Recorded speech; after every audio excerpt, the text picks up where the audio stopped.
SIR এর সঙ্গে এনআরসির কোনো সম্পর্ক নেই। উনি সিএএ থেকেই এনআরসি করে চিল্লাচ্ছেন। মিথ্যে কথা, মুসলমান ভোট নেওয়ার জন্য বলছে। সিএএ চালু হয়ে গেছে, বিটান অধিকারী স্ত্রী পেয়েছে সার্টিফিকেট। এনআরসির সঙ্গে সিএএ এর কোনো সম্পর্ক নেই, এনআরসির সঙ্গে এসআইআর এর কোনো সম্পর্ক নেই।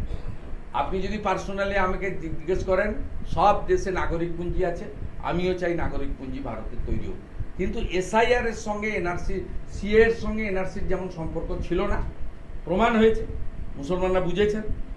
এটাও আমি মুসলমানদের বলছি, আপনাদের ভোট আবার 90% ভোট নেওয়ার জন্য, চুরির লাইসেন্স রিনিউয়াল করার জন্য, আবার মেয়েদের উপর, বাচ্চাদের উপরে অত্যাচার করার জন্য, আবার শিল্প তাড়ানোর জন্য উনি এই এনআরসির চাষ করতে চাইছেন।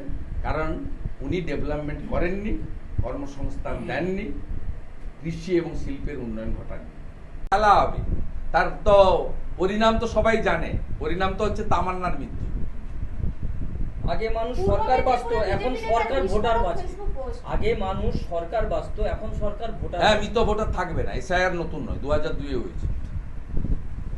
2002 এসআইআর হয়েছে।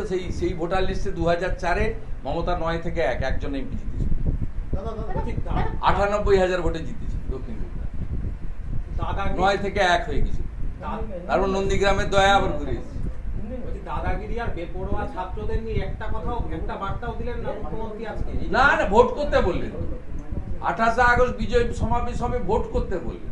আরো বেশি করে করো, 10 বার পরে। হ্যাঁ, আরো বেশি করে করো।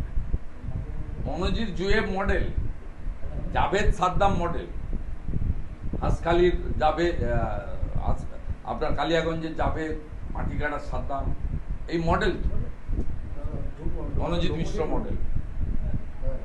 এই মডেলকে এনকারেজ করলেন তো, বলুন ভাই।